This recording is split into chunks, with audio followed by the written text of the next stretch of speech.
What's up, YouTubers? So before we get started with this video, on Get Up, we're talking about should the Baltimore Ravens look into trying to get Julio Jones or Antonio Brown? So let's see what they have to say about that.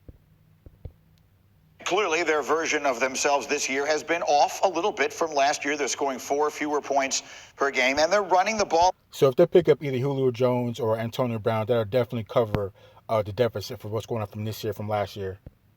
Less. They ran the ball 56% of their plays last year, 49% this year. And Bart Scott, that's where I want to start with you. I've heard a lot of people suggest they're trying to force the passing game this year because they felt that that's something that has been missing. Is that what you see, and do you think it's a problem? Well, what happens is when you're in the third year of a system, it's so much film, and you're able to get tells on offenses, who was in what position, who's in the backfield, what does that mean when you think about the different running backs. I think what they really have to do is go out and get him a weapon. They spent a multitude of money on the defensive side of the ball, bringing in all those corners, bringing in Max Judon. They have to go out there and maybe make a trade for A.J. Green.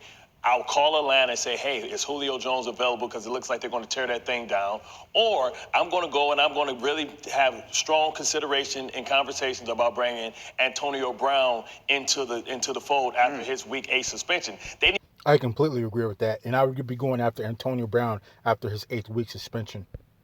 Another dynamic weapon on the outside. When you have a tight end based offense to get your explosive plays, you're too easy to defend, and they get exploited when they go against the better teams who can put numbers up on offense and then also can play a certain style of defense to be able to contain Lamar Jackson. And if this offense goes down by more than 2 scores, then they have to come out of that identity, and they don't have the weapons to push the ball down the field. That's really interesting take.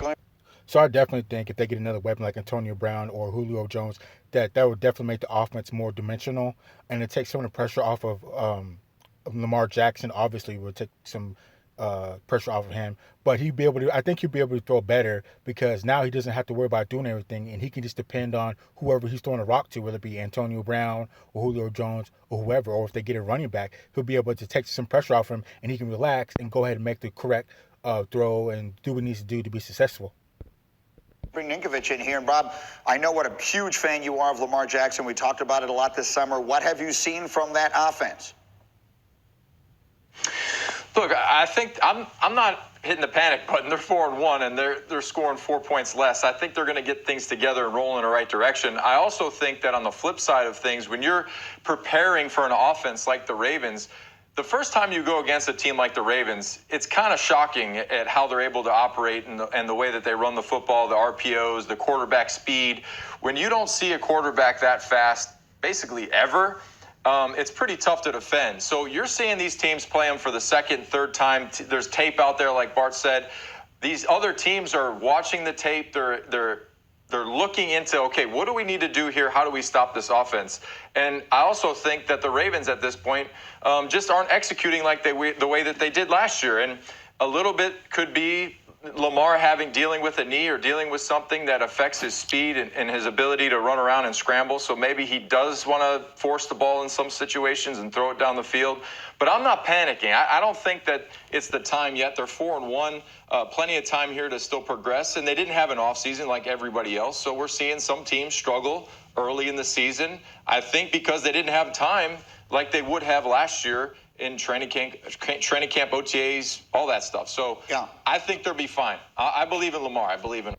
So I think they'll be okay too. I think there's just a little something that they need to tweak to get back onto what they were. But like you said, they're 4-1, and the only loss came to the defending Super Bowl champions, Kansas City Chiefs. So that's not too bad at all. But like I said, I think Lamar Jackson definitely needs some help because he can't be doing it all. I think he's close to, if not the leading rusher for the Baltimore Ravens, and that's a problem. That's a big problem right there. It's good you have such a quarterback so versatile, but he needs some help. He can't be doing it all. He might be being overwhelmed with all the stuff that he has to do.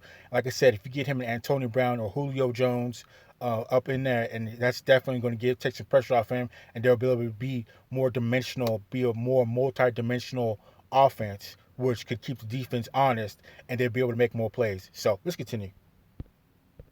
He's not panicking. Are you panicking? I am. And listen, this isn't an excuse for them because they're a team that's been together. They've been in this offense for 3 years, so they didn't have to learn new terminologies. They added weapons to that offense. What happens is, and Rob, you experienced this in New England. The first time you saw the Wildcat, I mean, your head was spinning. And then you slowed it down and you said, okay, if this guy, if they get this formation, or if this guy is their running back, or if this guy is their receiver, if Ricky Williams lines up here, then that means this. This means speed option. And then what happens is it slows down for you. You're able to defend it. They have to get a more dynamic weapon that can spread and open this offense up because they can't win every game in the phone booth. And if they get behind, they have the inability to come back. I tell you what, they get A.J. Green or Julio Jones or Antonio Brown. That makes the whole thing very interesting.